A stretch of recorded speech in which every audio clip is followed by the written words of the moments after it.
You're live. You're live. Okay. Welcome, everybody, to the Where's Love podcast, produced by myself, Salahudin Nemley, and hosted by myself.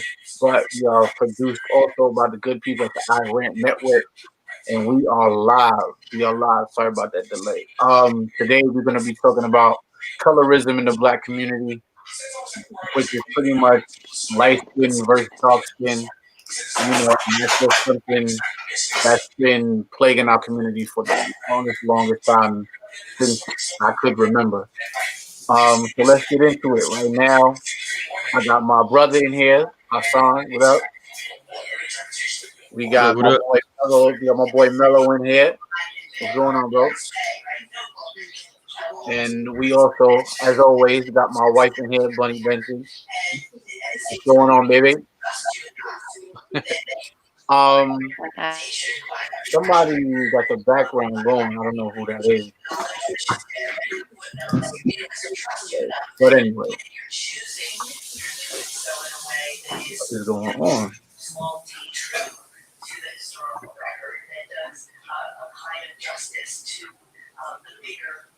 Anyway, all right. So everybody knows pretty much when it comes to colorism in our communities, it's pretty much light skin Yo, sir, I versus don't know dark. why I can't hear you, bro. You can't hear me? I can't hear me? I can hear you fine.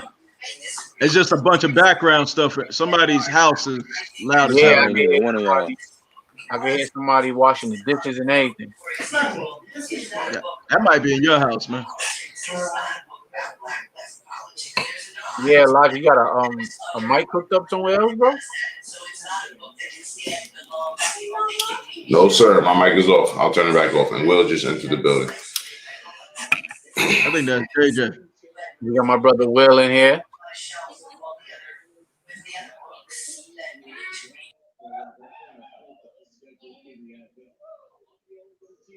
Yeah, it just disappeared.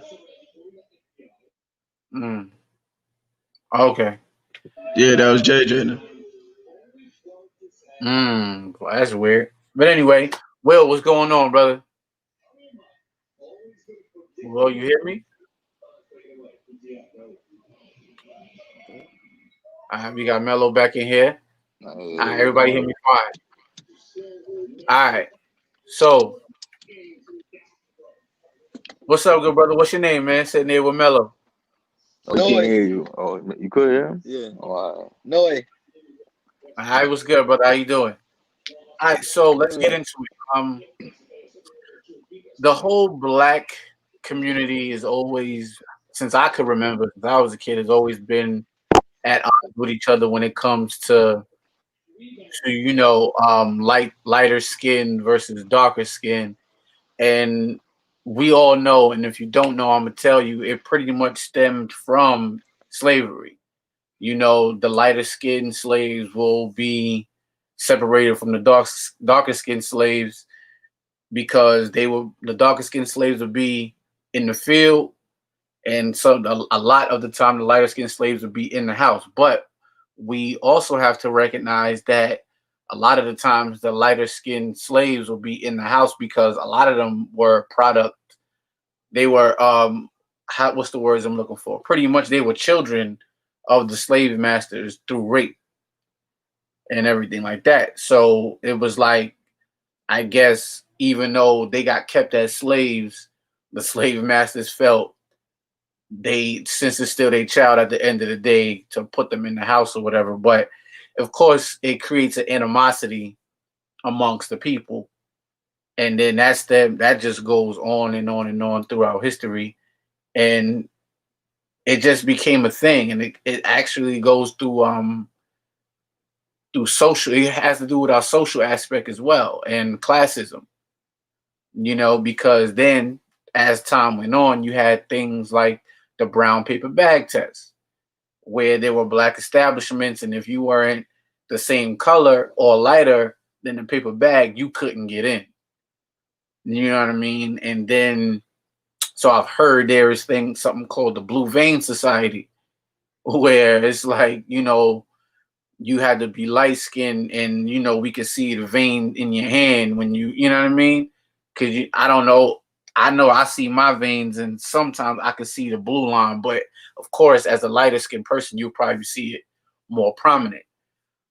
So it's just like I want to hear people's stories about some of the things that they've gone through because of their skin, whether they be light skin, dark skin, or whatever. You know what I'm saying?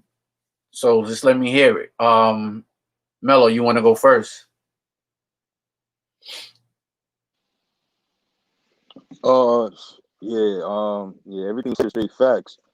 Um, shoot, being a lighter skinned gentleman, I always in life, I've gone through the stereotypical, light skinned dudes are soft, timid, pretty boys. Mm. And compare that to darker brothers where everybody, usually general, tougher, more aggression, gangster in a sense. People see a dark skinned dude and they automatically got an instant image or a prejudged concept about the person, just from the image that they got in front of their face. The same thing goes for a light skinned gentleman, you know what I'm saying? I mean, so what are like? Have you ever been like mistreated because you were light skinned? I wouldn't say mistreated. I'd say more so like misjudged. That's the best way I could put it, really. Okay. Like I said, like dudes will look at me and instantly think, "Oh, he light skinned. He a pretty boy, or he timid. He's soft. He not Yeah. about it, or whatever the case may be, stuff like that." Nah, I wouldn't call it mistreated. Nah. Okay. Okay. I feel you. I feel you. What about you, Hot? I mean, that's the truth. I think people get thrown back a little bit for me because they like, okay, he light skinned, he good looking, and when I come at people, it's the way I come at them, they thrown off because they have an expectation already set up. Like, Right. he looked like he's approachable, and I am approachable because I'm actually really reasonable. I'm fair. I'm just not a pushover, Okay. and I think people expect the pushover side. They expect, oh, he's soft, and then when it comes at them in such a blunt way, it's like it's thrown off to the point where they get mad that their perception of me might have been different, Right. and now they'll spend time actually trying to prove their perception right. So they might actually try to test, and it hasn't. I haven't really ran into any issues, kind of people who actually took the time to just kind of have those conversations with me. They realize, okay, he's on the up and up. He ain't somebody I could really try to do that with. Not that they was thinking about it, but they realized, okay, I gotta respect him. I gotta respect him because he ain't about to get pushed over. But I never saw it as a problem growing up. I mean, like we definitely made fun of dark and skinned people growing up as jokes. You know the word African booty scratch, all that shit, right? Yeah. Dirty Haitian. Like we said all types of wild Yeah, shit. Like it was wild back in the day. we was We the were worst. savages when we was young. Yeah. Oh my god, animals! I don't even know how some people. I know some people going to therapy because of me right now, because we was just disrespectful. But the ill thing about me and poking fun at skin color, I could take the shit. Like you could throw that shit right back at me, and I'm gonna eat it up and I'm gonna laugh. Right. I thought about this subject because a lot. If people don't know, like we're one of nine. It's nine of us, right? Between my mother and my father. Salah is the darkest one out of everybody. Salah is also the tallest out of everybody. Salah also had gray hair before everybody. Salah also had an extra pinky. Like he been different his whole motherfucking life. Right. So it's an interesting subject because I would like to know what you look at it like, because being that you were the darkest skinned kid out of a bunch of light skinned motherfuckers. Oh well, for me, it was well, just growing up in our house in general, when it came to jokes, I ended up developing tough skin. I never felt any way because y'all would crack jokes on me being dark or whatever. I never felt any way about that. But in the house, when it came to my family, because I know it's my family, we all joke. So I'm gonna joke right back on you. But when I went outside and I went to school, yeah, I got called mad stuff. I got called tar baby. I got called, oh, you look like charcoal. I got called mad stuff. I got called ugly because I was dark skinned. Like, you know what I mean? It was just mad craziness. And I don't know, maybe it's because it's me. I never felt any way about it, but I always was just like, that's weird. You know Mm. what I mean? And I definitely saw it, especially when it comes to like dating. I definitely saw it. Like a lot of the girls would always go for like lighter skinned dudes. Always. You know what I'm saying? And even the guys will go for lighter skinned women. You know, and I've always saw that and always thought it was a weird thing. But it never broke me down to be like, dang, I hate myself, I hate my skin, I want to bleach or nothing like that. But that's me. That's not everybody. A lot of people grew up hating themselves because of their skin color, their hair texture, and everything in between. You know, so that's another reason why I want to talk about this. I don't know if she's able, but Bunny, you want to speak on this? If you're able, Hey, hey. the boy quiet, so I guess I'm here. Oh, watch out, man. I think the male experience with colorism is always going to be different from a female experience with colorism. I do think everybody experiences it equally, but I think it affects us differently. Girls, it's like it's everywhere we look. It's like in our movies and shows. The girl that the lead character wants is always a light skinned girl with nice hair. Babe, one second. And then Can you try to like fix your camera a little? You cutting off the top of your head. is that better? There you go. What was that little? I got it. There you go. Okay. But yeah, growing up was always light skinned with soft curly hair. And the secondary girl, the girl that gets rejected or that no one wants, that's the undesirable one, is always the dark skinned girl with coarse hair. Me personally, my skin is weird. I tan easily when I'm outside. So if I spend time outside, like going to school and stuff like that, I'm out every day. I was darker skinned. Me now, I'm in the house a lot, so I look a lot lighter now. Mhm. But back then, when my skin would get darker, it was like vast difference from the way I'm treated when I look a little lighter from being in the house more. So it's nasty though. I think it's unnecessary, but I mean, it's kind of life for us now. It started from one thing, from slave days, they pitting us against each other from in the house and not the house. But now here we are. People don't even understand where the hate comes from and where that negative stuff comes from. But here we are. Right. It But was yeah. also it was also a form of survival, and for some people, because we have family members, Salah, who were black as us, but they was light skinned as a motherfucker. Like Umi's super light skinned, right? Hmm. But we have like she had like cousins and aunts that were lighter than her and was actually passing for white Mm. because it was just more palatable to society at that particular time. So some of it was a matter of survival.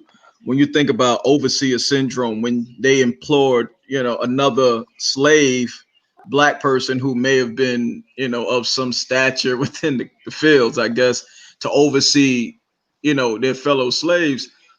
I don't know if they were darker skinned or fairer skinned, but they certainly took that and basically implored the same will and imposed the same will onto those slaves as a white master would have because of survival. It's Mm. like this is how I'm going to survive. So I'm going to embrace this perceived whiteness for as long as I can because I got to survive. And it kind of trickled downhill through generations. Uh, when it comes to dating, I think my first girlfriend, she was straight Puerto Rican, so you wasn't getting no dark skin with her, right? But after that, it's been a bunch of dark skinned women. Like it's been a gang of dark skinned women. Like they all been black. Some of them about my complexion. Well, then again, I forgot. I did kind of dabble with that white girl for a second. So she was probably the whitest one. But Oh, why this one? I I forgot about that. I forgot. remember that shocked me, but go ahead. Oh, that's right, because I brought her to Queens. We took a trip to New Right. York. I came to the hood with her. I was like, oh, hey, how are you? Okay, all right. Yeah, I forgot. That's right, I did. I forgot she came to the hood with me. Anyway, she cool as shit though. But yeah, but ever since then, like it's just been a bunch of dark skinned women. Like my son's mother, she's darker than me. Chicks I've dealt with before and after her, just dark skinned.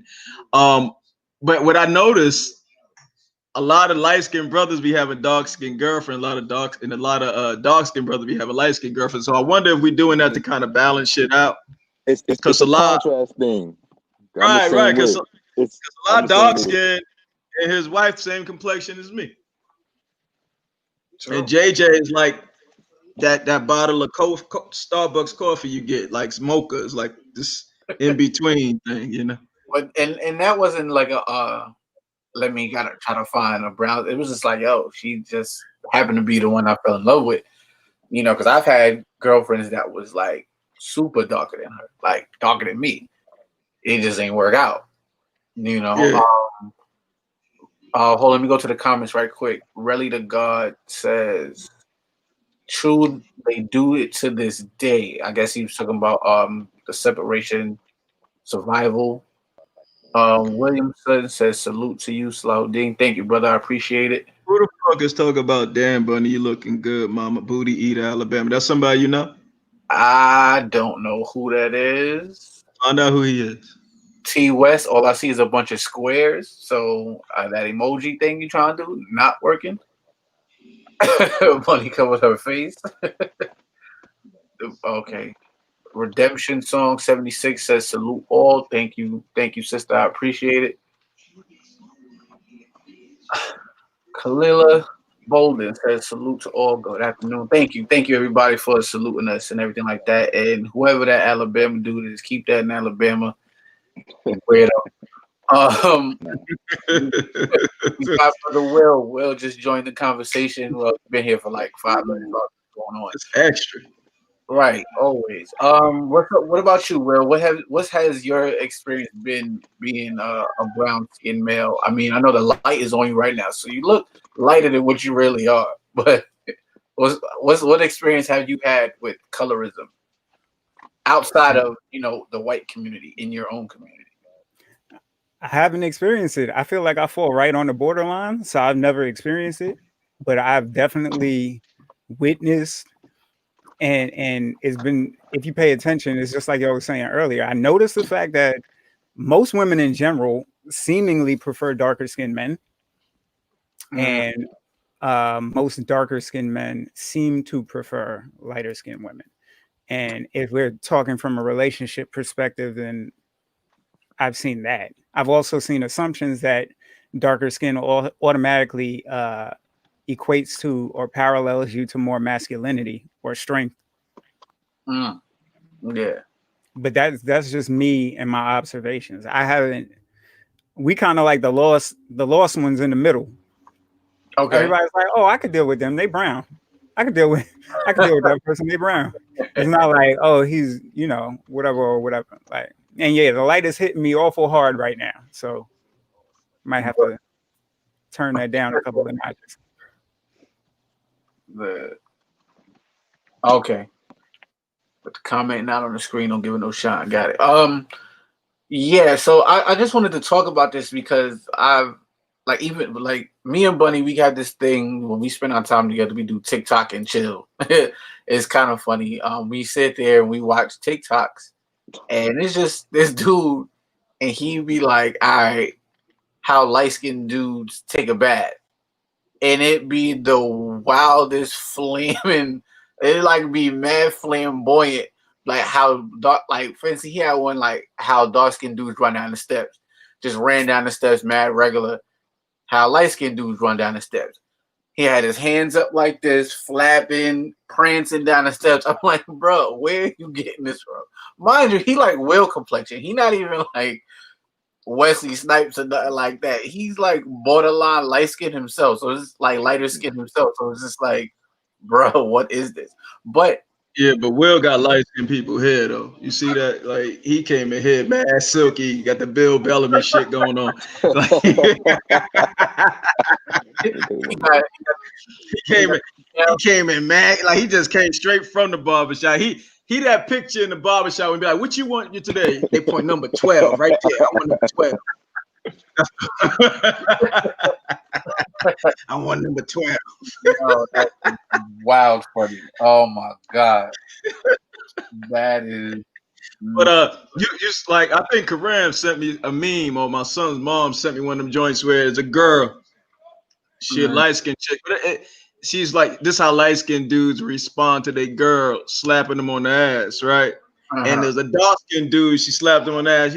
He was like, man, come on, go ahead. What's wrong with y'all, man? Get out of here. She was like, oh, sorry. And then when he was light skinned, she slapped him on his ass and he started singing Maxwell. I seen that. That was, Yeah, the shit was hilarious, man. it was hilarious. It was just like, bruh. Go to the comments real quick. Mills Lane says, I have one view on colorism. Okay, are you gonna share it, brother? And he's watching on YouTube. But my homegirl Star, she put on the Instagram page. She's not in here on the thing. She says, I was teased a lot growing up, and it was always the white boys or very light-skinned guys that would be interested in me. Make a girl start having a complex, but I got older and began to understand more where it was coming from. That's true. Me and Star went to high school together, and if y'all seen Star from the last when we was talking about protecting women, that episode, she's a very dark-skinned woman.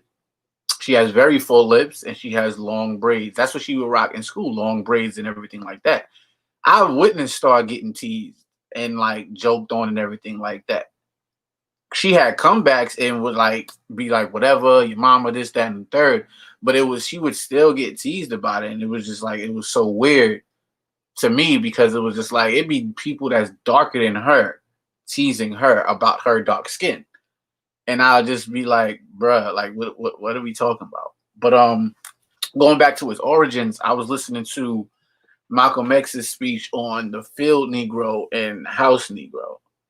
And he was just saying how, you know, and this kind of like trickles down into, you know, how we are in when it comes to, what's the words I'm looking for? It's escaping me, classism.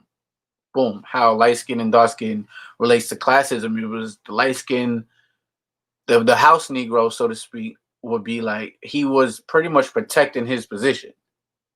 You know, so it was like, if the master gets sick, he don't say, master, are you sick? He said, master, we sick. Or, you know, so, oh, master, we got a good house. You know what I'm saying? He was like, he cared about the master and his assets more than the master did. You know what I'm saying? As opposed to the field slave, if the master's sick, he's just like, good, I hope he died. You know what I'm saying? Or if the house is on fire, he hope a strong wind come and make it like go up in more flames. So with that happening, it creates the animosity, and then it's kind of like, you know, you trying to protect your privilege and trying to, you know, I just want to be here because I don't want to end up like you. And you do yourself and your community a disservice by doing that. But people don't understand how those things have been passed down from generation to generation. You know, people getting passed up on jobs because of their darker skin still. People getting, you know, not getting gigs because of their darker skin. You know what I'm saying? Still. And stuff like that. But not to get it twisted, like being like, you know, from my light skinned people, they definitely get it terrible too, because it's like, yo, they don't know where they fit sometimes, because it's like, all right, I see myself as a black man, but I'm being forced to protect my black man or black woman, but I'm being forced to protect myself against my own people, because they always like, get out of here, you mad light skin, get out of here, you acting light skin, or you know what I'm saying? Like, I've heard that before. Like, if you act any way uppity, they say you act a light skin or something like that. And you know what I'm saying? And now you know, how everything is turning around when it comes to people like, oh, I don't want no. I've seen somebody say, yo, I rather date lighter skinned women because they're more obedient. They're weaker, so it's easier for me. Yo, I'm telling you, it's easier for me to, assert myself and everything like that. And I'm like, bro, That sounds mad rapey. it does sound mad rapey and mad misogynistic, and like you need help. Like it's just a weird thing. Like even now, we're watching A Different World, and Kadeem Hardison is Dwayne Wayne, and at first he was after Denise, from the Cosby Show, Mad Light. Yeah, exactly. He was after Denise, going on chasing her, but then he ended up chasing Whitley and ended up marrying Whitley. But same reflection, and she had the needle nose or whatever. And this is not to say in the show they asserted themselves as I'm better than you, except for Whitley. She came from money, but that's because he came from money, not because she was lighter skinned. But they always took the opportunity to make sure that you saw them knowing, like, taking up for their blackness as lighter skinned people as well. But Kadeem's mother, who was played by Patti LaBelle, she wanted him to date Kim, who was the dark skinned one on the show. You know what I'm saying? But people wasn't really checking for Kim for whatever reason. And they like, as you watch the show and knowing what you know now, they used to make Kim cover up her body a lot. Like they had she had that fatty on her. That's why, like, that shit was crazy. We also that's a fact, but it was like they had Kim in turtlenecks, long coat, like long skirts, like she Kojic. For real. You're not lying. Now that I think about it, the fact that she was wearing long everything almost every season of the entire, like, I never paid attention to it, and Nate has watched this like a million times, right? But I never really paid attention to it until you just said it. I'm sure she knew, but never pointed it out. But yeah, that's exactly. Crazy. And they cover it up. Wait, they only uncovered her the season that she lost the weight. And when it started, they were like, "Oh, look at you! You're so small now." And that, like, the next episode, we went to the beach and she was in like a little t-shirt. And I was like, "That's the most skin I've seen on Kim." And it's such a shame because that thing was real back then. I don't know why they didn't show that more. We needed to see that. Because she would have had the rest of them girls looking like little girls. Like, I think fellas would have been. I think people would have tuned out. Like, hold on, why he running around behind Whitley Gilbert and Kim right there? And Patti LaBelle, his mother, she used to be like, "Look at her, she got the pretty teeth. You need to mess with that girl with the pretty teeth." That's because Kim was the baddie on it. It was Kim. Well, Denise Huxtable was a baddie. Forget about it. You know what I mean? We know that. But once she flunked out, we didn't care about what she had going on. She went to Africa. But it was Kim and then Freddie. And then when Lena came in, I think Dwayne was like a professor. Talk about Jada Pinkett. Mm-hmm. Right. But before that, it was basically Kim and Freddie. Then I kind of looked at Whitley Jasmine Guy, but she never really did it for me, no way. Jasmine Guy? Yeah, she never really did it for me. She aged bad too, son. Yeah, buddy. She aged like old milk. I gotta. You're not going to do that. We're not going to do that. Show some respect. We're not going to do that to Gamma Ray. Exactly. She's a Gamma Ray, man. Gamma Ray. All right, going back to the comments. Redemption Song 76 says, never experienced colorism, but witnessed it often. Growing up, my family was involved in Jack and Jill, and the majority of the members were light-skinned and all were elitists. Whoa. What's Jack and Jill? Kalila Bolden says, failed slave. Malcolm's speech on this, fire. Yeah. He had a lot of great speeches, and they all relevant to today. Sugar Shay says, good stuff, 100. Thank you. I appreciate it, sister. Thank you so much. Keenan Kong 85 says, every mixed person I knew growing up had an identity crisis and went through all kind of phases. I mean, that's expected, really, because if you watch Blackish and Grownish, that's pretty much like Tracy Ellis Ross giving you an insight to how she grew up. She had Diana Ross is her mom, obviously, and her father is a white man. And in the show, she shows how like she didn't really know where she fit in a lot of times when she went to school. And a lot of the time, certain situations will choose for her. You know what I'm saying? So it's like even though she was a really light-skinned woman or a light-skinned girl, and in her house, you see a black person and a white person in love with one another. It wasn't. She had to learn that it wasn't like that when you go outside. So it's a scene on Mix This where she's in school and she's hanging with the white girls or whatever, and one of the dark-skinned girls walk up to him like, "What you hanging with them for?" He's like, "What do you mean? These are my friends." She was like, "Yeah, okay," and walked away. And then later on in the show, she realized that they were like using her on some races because they wanted her to join the track team or something like that or something weird. And she was just like, "Wait, you guys are only hanging out with me because you're black? Because I'm black?" And she was like, "Oh, whatever, whatever." And it was just like, wow. So if you mixed, if you're, a multiracial, come from a multiracial family, a mixed family, that's the things you're gonna go into because the white people see that you black, and the black people are seeing you as this lighter skinned person. Is like, do you really fit in? And you're gonna go through that, and that's a sad situation to be in. I can't even think about, what it would be like to be that, and that's the crazy part. Mello, what's your insight on what we've been talking about, brother? You kind of quiet over there. Yeah, pardon me. I've been over here talking to my man. No, I just been listening on everything I'm saying. And it's pretty much all facts. The whole the relationship aspect of it. Me personally, I have a high preference for darker women.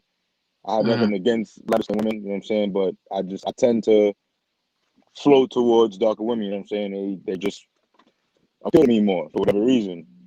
Mm-hmm. As far as shit, I was talking about so much I don't even know. But Yeah, because you like we've had conversations outside of this, and you've have expressed to me a lot of things that you've gone through. Just being light skinned or like people trying to play you and things of that nature. Yeah, especially when I was younger, especially like coming up in grade school. I always heard a lot. The main thing I got called was white boy. I'm not gonna lie. When I was young, I was white. You know what I'm saying? I could pass for a white boy. When I was born, I was borderline albino. You know what I'm saying? I had red hair and I was pale. You know what I mean? Wow. And coming up in grade school, I always got the white boy. Oh, you're not black. You know what I mean?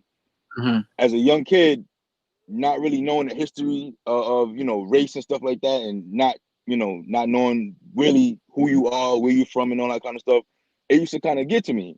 And I used to ask my parents like, "Yo, what am I? Am I white?" Like, you know what I mean? And my mother, we the same complexion, so Yeah. I used to always come to her with it the most. And she used to even tell me stories about her coming up in school. And she grew up in, my mother was born in '57, so she grew up in the '70s, '80s.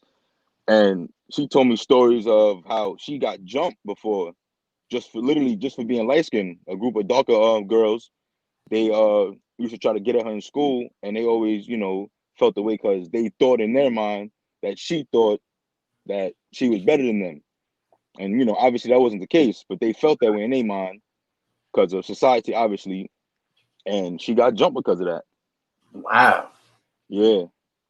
That's Yeah, crazy. so I haven't thank the Lord, I haven't experienced anything that severe.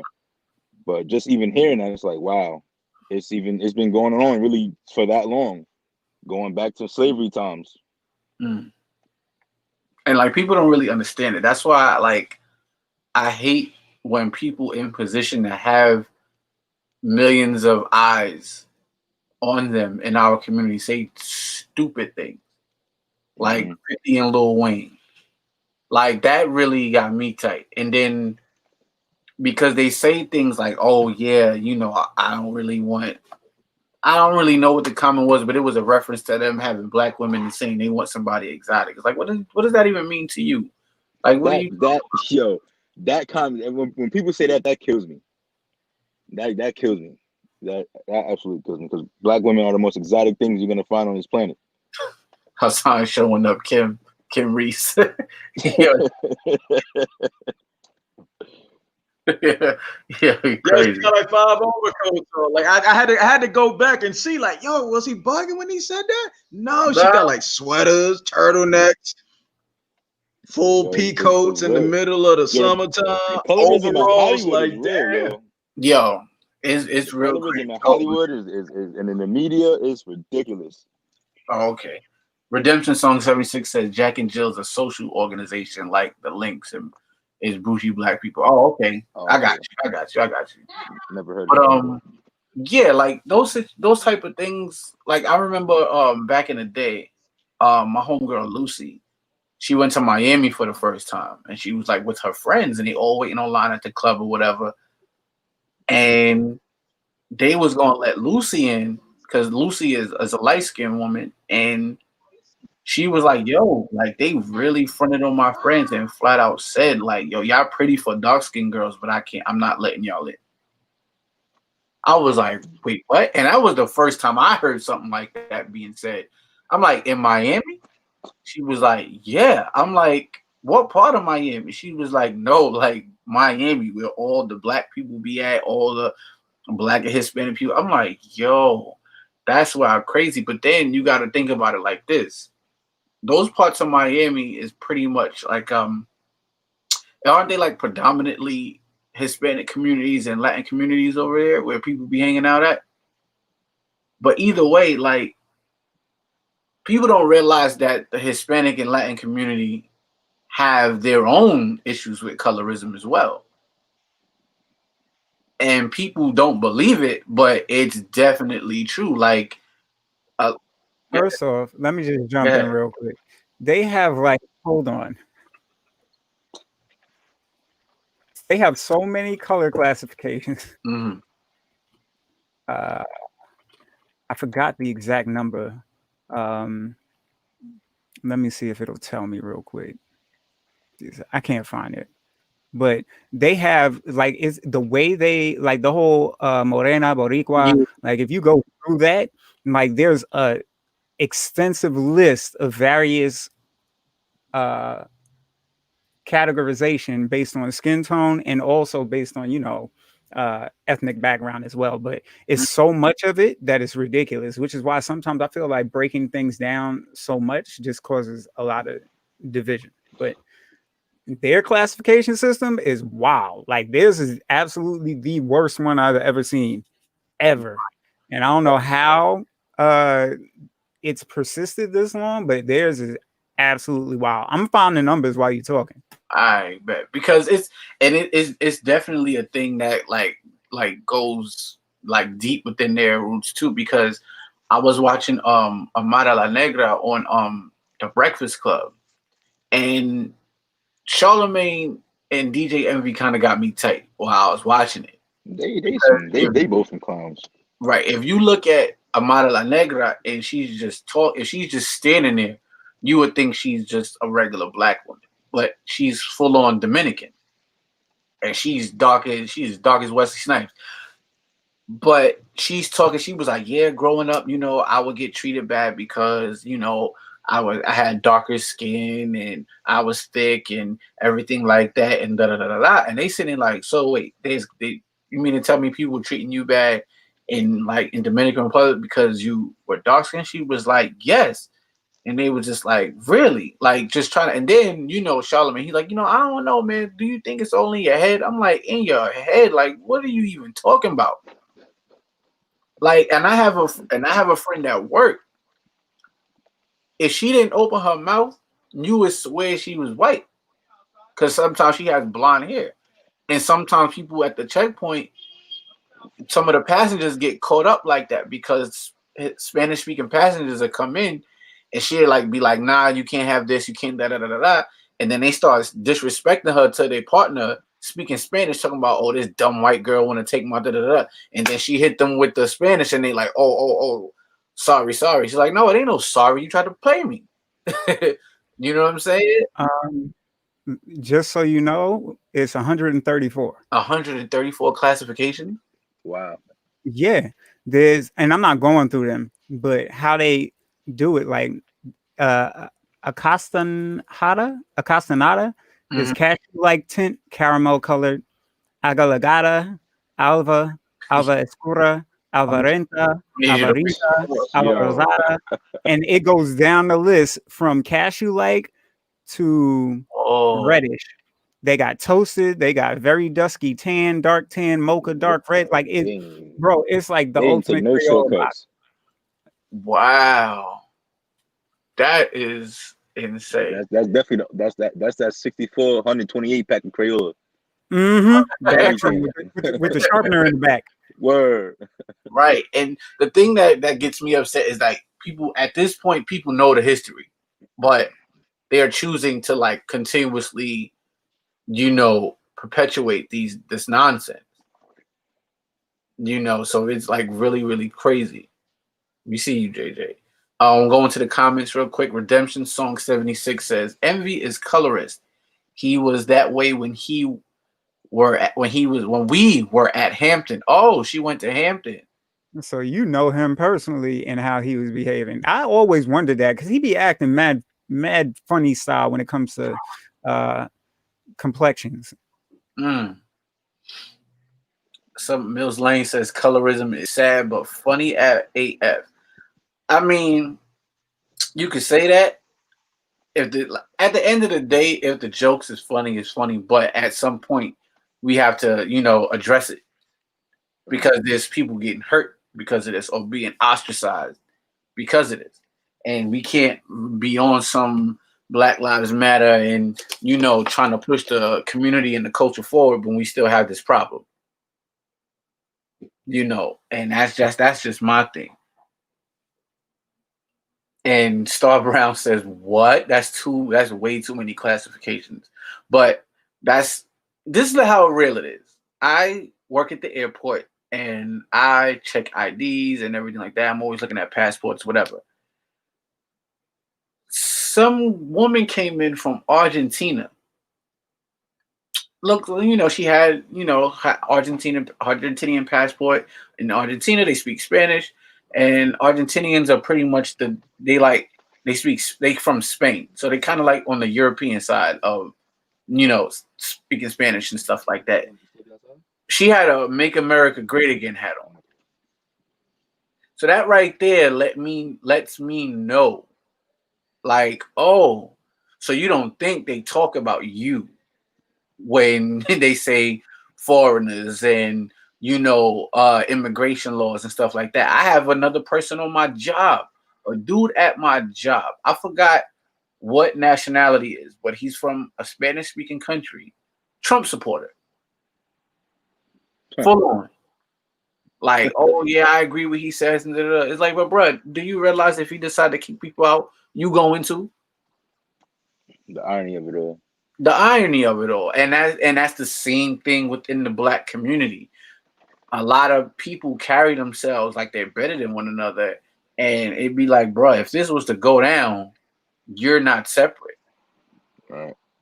And it, go ahead, Will. Yo, pardon me. I'm gonna cut you I feel over. like it's I'm all about to been. get up Go out of ahead, here real quick. So I just want to say my farewell to everybody. It's been real. All right, my dude. Good looking. Thank you for Yes, coming. sir. Yo, thank you for having me. Yeah, for sure. Love to everybody. For sure. Go ahead, Will. What you was gonna say? Like I feel like it was all done intentionally. Mm-hmm. Like I feel like the mixing that happened during slavery, essentially, that caused all of the complexions to vary as much as they have, and for people to identify as that these different classifications was done intentionally, and now it perpetuates itself where nobody has to enforce it because we're self-enforcing. Yeah, pretty much, and that's something. That's what a lot of things that happen in our communities, like a lot of things. And it's like, for instance, I was on in this group. I'm in this group. Me and Bunny are in this group. I think you're in the group too, Will. I know Nay is. Black Resource Network. And shout out to the Black Resource Network. The admin, Aaliyah, she posted a question about, do you agree with T.I.? And T.I. is like, yo, stop buying like Cartier watches and stuff like that, and buy property and land and whatever. Cool. But people were in the comments and she just like, do you agree? And people were in the comments not really even answering the question. They just went straight to, I'm not listening to anything he says when he's he's a millionaire and da da da da da da da. And it's like that's kind of classist. Like you're I understand that you can say that T.I. is not the greatest example because of everything that he's going through, but he's not saying anything that's wrong. You know what I'm saying? And that's kind of where classism comes in, because now you got the upper class trying to put the upper class black man trying to put you on to something who's come from being low class in the lower class, lower, tax bracket, trying to put you on. And now as a person that's in the lower tax bracket, you hating on him, and not even you looking into his personal life and all this other stuff that he got going on, but not really seeing what he's talking about. Go ahead. All right, so I think the problem with T.I., first off, what he said was good advice. I always feel like we should always be looking at property. But the problem is we're in a society right now where we look at everything somebody has said in the past to judge their character and whether or not the value of what they're saying right now is worth us listening to. And I feel like T.I. put his foot in his mouth so many times. Like it was T.I., like when he did the stuff with his daughter, everybody found out about that. Like it was weird, and everybody's like, yo, what's wrong with him? And we already know how his relationship with Tiny was, so everybody looks at T.I. as a narcissist, controlling, and weird. So I feel like anything that would have come out of his mouth, they're gonna be like, come on, bro.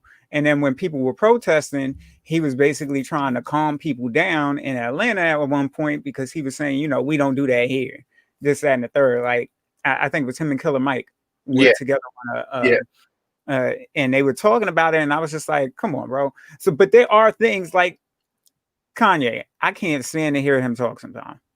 But I was just about to say him. Every once in a blue moon, he says something that makes sense. Once in a blue moon.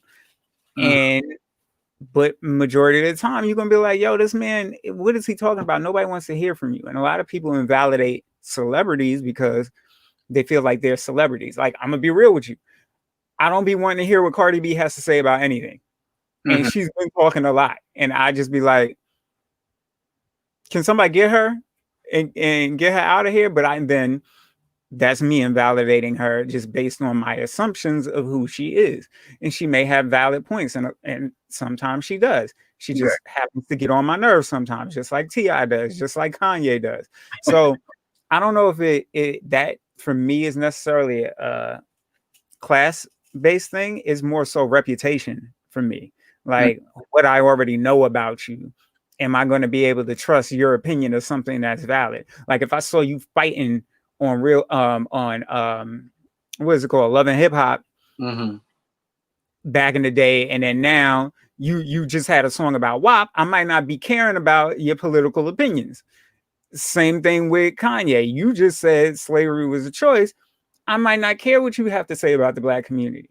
T.I., you told us to calm down. I might not care what you say about what we have to do, and you up here monitoring your daughter's hymen. Like I really don't care, bro. Like, so let me ask you that. How come? Like, I guess because they're repeat offenders, but how come that's the past and who this person was is and who he became to be is good for Malcolm X, but not good for people now? Well, okay, so here's the thing. Malcolm X, to me, changed his trajectory completely. And he recognized who he was and what was going on with him in the past. Nobody denies that. But we also live in the age of social media where you can drum up anything in somebody's past and put it on repeat. And we're able to look at it over and over and over and over again. Whereas in the past, somebody might have been like, yeah, Malcolm, Detroit Red, like they would have been like, yeah, he used to do such and such. And they would have been like, word, that's crazy. But you might have only heard it a couple of times. Now somebody will be like, yo, you remember when Kanye said slavery was a choice? Let me play it for you. And then they hit the play button. Like, so now you kind of can't live it down. And then a lot of people, I think, in this day and age, aren't apologetic about some of the dumb shit they may have said. Like, I don't know if T.I. apologized about the whole hymen thing. Like, that is kind of invasive and it's weird and is odd as hell. So and those people who do apologize and are sincere about it, we move on, we move past it. Like, and then it also depends on who the people are. Like, I feel like Jay-Z got a pass because of Beyonce. It happened. What? The whole cheating. Okay. Solange put hands on him in the elevator. Oh, we forgot this now.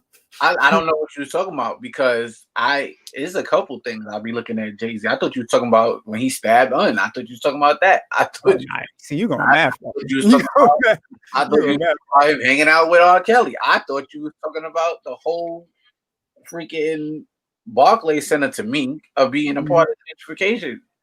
That's how I saw it. No.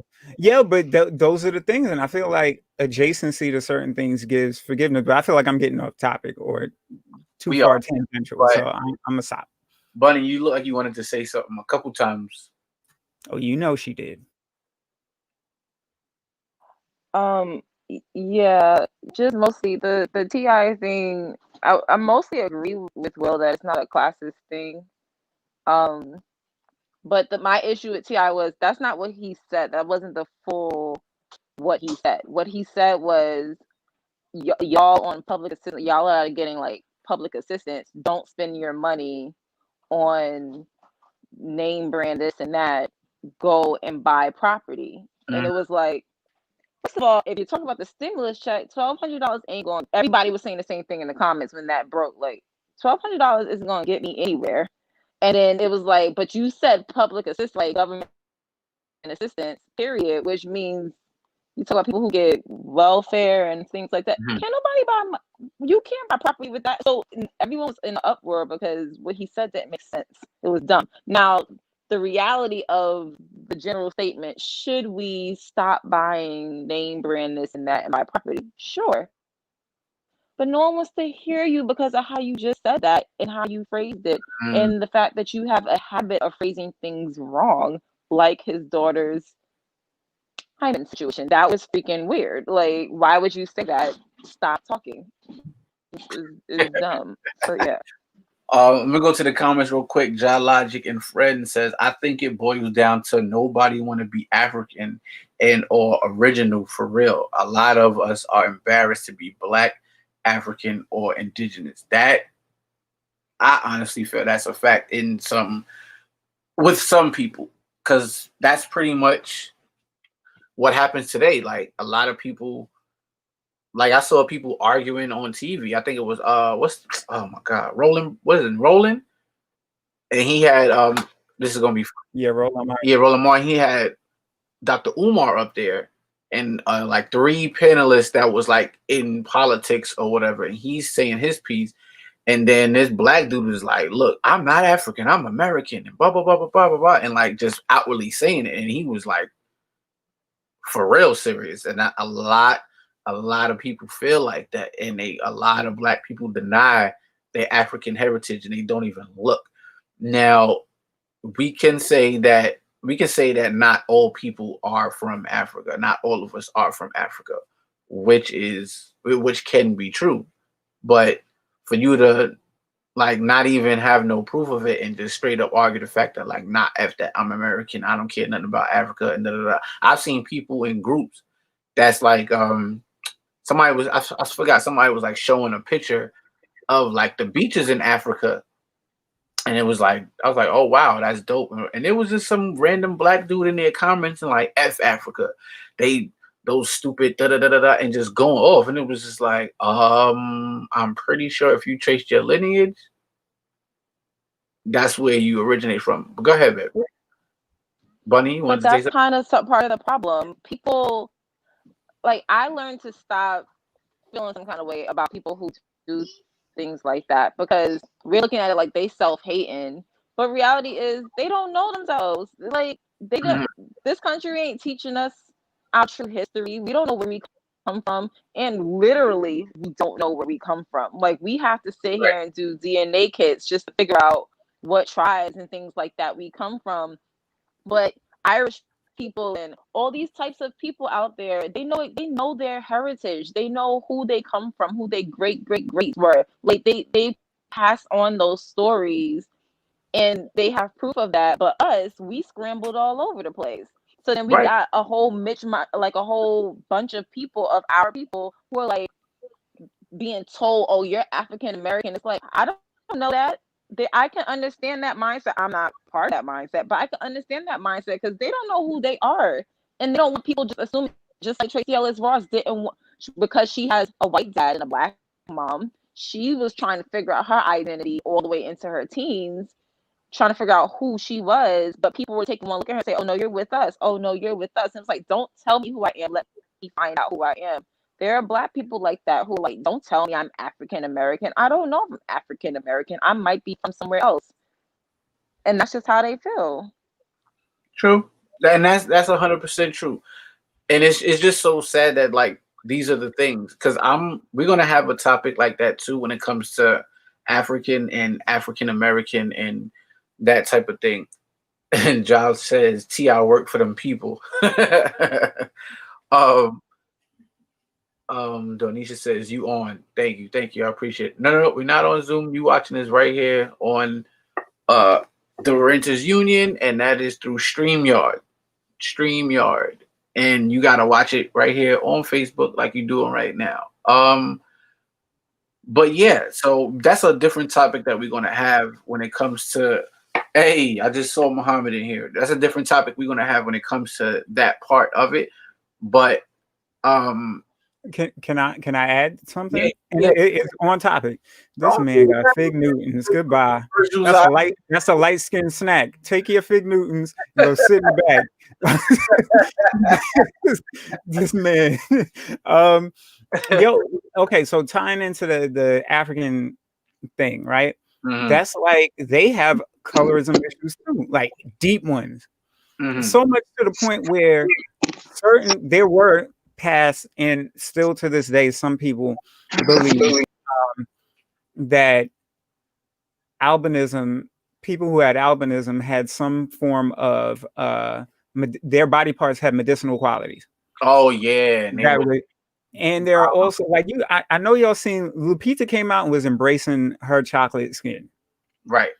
And then White Initiative Shorty came out and was talking about bleaching skin. And there was a whole debate going back and forth because I believe she was brown skin, but she bleached her skin to like the lightest of whites. And she was promoting bleaching skin cream or bleaching cream for the skin.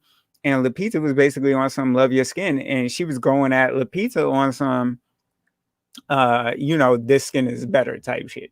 And pardon my language. But if you look at it, you'll see that that's pervasive, like throughout the continent, and not all of them, because there are tons of countries in Africa, and a gazillion of them embrace who they are and what they look like. But there's a large amount of them who don't prefer their skin tone, and they will bleach the hell out of their skin, and that's disheartening in and of itself. That's a fact, and it's like. It's just so like crazy to me because bleaching your skin don't make you look better. It make you look like a peeled scab. Like you ever seen what Vibes Cartel look like now? Like that looks horrible. Sammy. Horrible. Yeah. Like horrible. They look ridiculously crazy. And I've like when I go fabric shopping for Bunny and I go to the African fabric store, they got a whole section with different brands just for that bleaching cream. But the colorism is so ill that I actually had a debate with this woman on Facebook under one of Safi's posts. I just had to fall back because she was like real ignorant with it. But the question was, is Aisha Curry black? It was like a whole article on it. And I'm just like, what are you talking about? Right? And I will follow Aisha Curry. I followed Aisha Curry on Instagram because she had this thing called Gina Jamaica. People don't understand that she is a Jamaican woman. And she was in the video one time with her family and her uncles was there. And they talking to her uncles, her grandparents, her aunties, whatever. And they all darker than me. All of them. And I'm just like, clearly, You know what I'm saying? This woman is a black woman. Like you can look at her features, and she never denied being black or nothing like that. And this woman was like, "No, she not black in Jamaica. If you light, bright, and all of that, you not black. You white." And it was just like straight denial. I think I saw that conversation. I was I like, swear I saw it. I was like, what? Like, and it's so crazy, and it's like heavy out there, and people think like they say comments like, "Oh, look at her, she got the light, pretty skin, and pretty hair, and da da da da da da da." If I may chime in right quick about Aisha Curry, from last I heard, I think the reason why that question even came about in the first place because both her parents aren't black. So I think the people that you saw in that initial video, whatever the case may be, I think that was her father's side or it was her mother's side. But yeah, based on what I heard, both her parents aren't black. What you mean as far as black meaning what? If that's from her uncle, or if that's from her father or her mother's side, what does that mean about her parents? What? Means she's I think biracial, she's not black. and I feel like, okay, so tying into what Muhammad is saying, I feel like what's happening now is, and it's neither right nor wrong, because there are people who are mixed who are also carving out a section for themselves, but it's the original one drop rule was so all inclusive that a lot of people now are starting to segment that and say that one drop rule don't apply anymore. So they're saying if you're black, these are the requirements of you being considered black. And then black is an all-encompassing term anyway. Like if you're here, right, as somebody from America, you'll say, all right, I'm a black person, right? But somebody from the West Indies will say, I'm Jamaican. They know they're black, but they'll say I'm Jamaican. But what do you then further identify yourself as a black person? And I think people are just getting into the nuances of what it specifically is when we look at somebody instead of including them. So when it comes to people trying to carve out their own situation with the one drop rule and everything like that, isn't that actually doing a disservice and going back to the paper bag test in a way? No. I want to expand upon the one drop rule, by the way. Wait, let me just give a quick brief history lesson right quick. For the record, the one drop rule only came about because white males who were raping black women, and obviously speaking, a significant portion of brothers and sisters on the plantation were the product of rape. So the one drop rule was created for the sole purpose of keeping these individuals from trying to, I guess you could say, get comfortable with massa, if it makes sense. So it's like you basically got to stay in your lane. So essentially the one drop rule is the plantation shit. And personally for me, knowing that it descends from the plantation, I don't subscribe to the one drop rule. So if I do encounter biracials who have one black parent, if you say you're black, that's cool. I'm not knocking you. But do I have to acknowledge you? No, I don't, because I fully comprehend that you can really pick and choose when it's convenient for you to be down for us. Whereas people like myself who have two black parents, I can't pick and choose when it's convenient. I'm either down for my people or I'm not. It's just that simple and plain. And if I'm not down for my people, then that's okay. But it still doesn't change the fact of the matter is I'm black. Whereas if you're biracial, you can say you're black, you can say you're white, you can say you're Asian, you can say you're this, you can say you're that. So yeah, just want to explain that right quick. Bunny, go ahead, say what you was about to say, and then we're gonna go to the comments. I won't unmute. Oh, there it is. No, first of all, I don't feel it is my position in life to tell the mixed person next to me that you're not black. I can't tell you who you are. And them deciding when they want to be down for the cause isn't always so sinister. There's some people who, we spoke about this before you came on, Muhammad. There's some people who don't know who they are. They don't know their heritage. They don't know where they come from. So imagine me having a black parent and a white parent, but the white parent is a little bit more consistent in my life.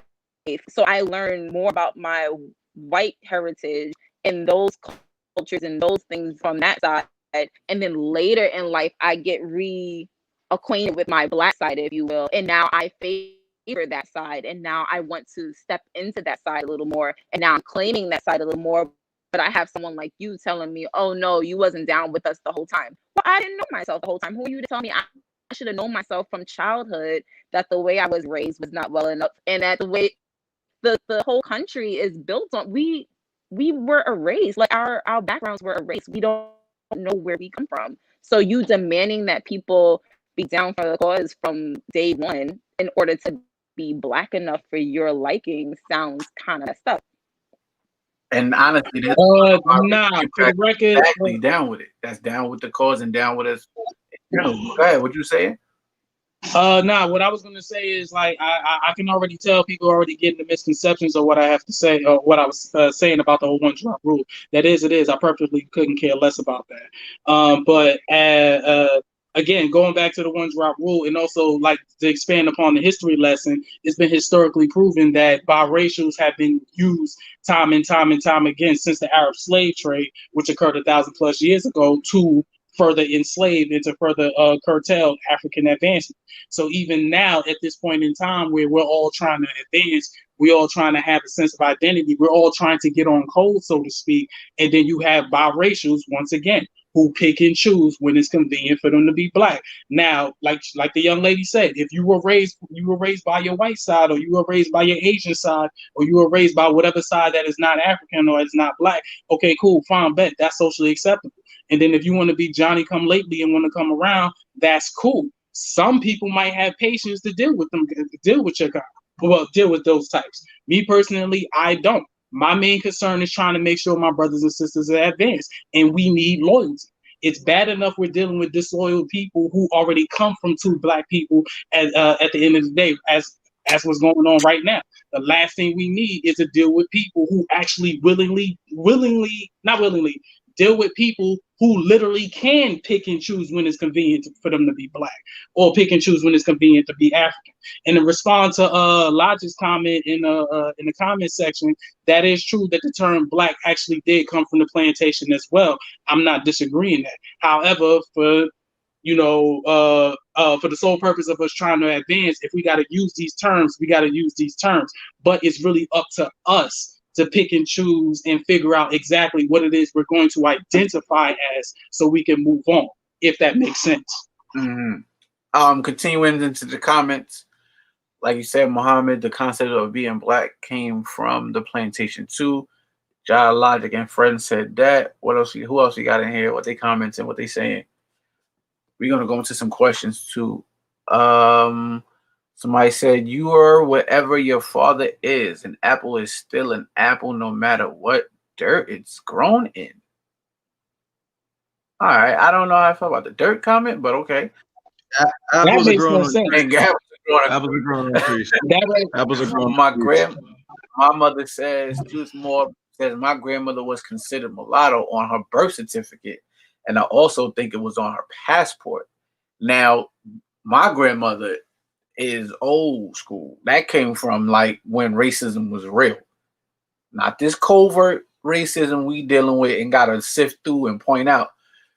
And the fact that it was acceptable to put mulatto on your birth certificate and on your passport is kind of crazy, because that's letting people know that you mixed or whatever. And it's like, that's kind of crazy that was happening.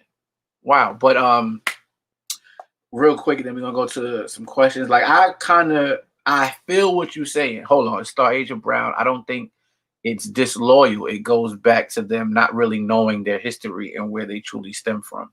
This is true. And my thing about it is, you can say they can pick and choose about where they come from and whose side they're gonna be on, but can they really? Because if you grow up biracial, like right now, Tracy Ellis Ross is getting dragged because of the same thing that you're talking about. People like, oh, she got a white father, and we gotta understand that the one drop rule and blah blah blah. We gotta understand that, and they trying to like kick out Tracy Ellis Ross from being Black, and she has done nothing but be pro-Black her whole life. So what does that mean? Because it's like, we can say, okay, she grew up in a lifestyle or whatever, but like she's always been, and she's never been disloyal to her Black side or try to front like she was something else that she wasn't. Because at the end of the day, it's like, once again, that way of thinking is creating a division that is unnecessary, especially right now. But I truly, truly understand your position on being loyal, because and we can't. And that's all across the board. We need people to be like, "Yo, I'm down for you," and that's just it. Because there's biracial people getting knocked upside their head, just like there's full black people getting knocked upside their head because their skin color, or somebody finds out that they got a black parent and they get treated differently. You know what I'm saying? So it's kind of, it's like a real fine line that you're trying to drive with this. Go ahead, Will. What you saying? Okay, just to clarify and kind of fine tune, because I understand where everybody's coming from. Let's parallel this to the last discussion, right? We look at the LGBTQ community, right?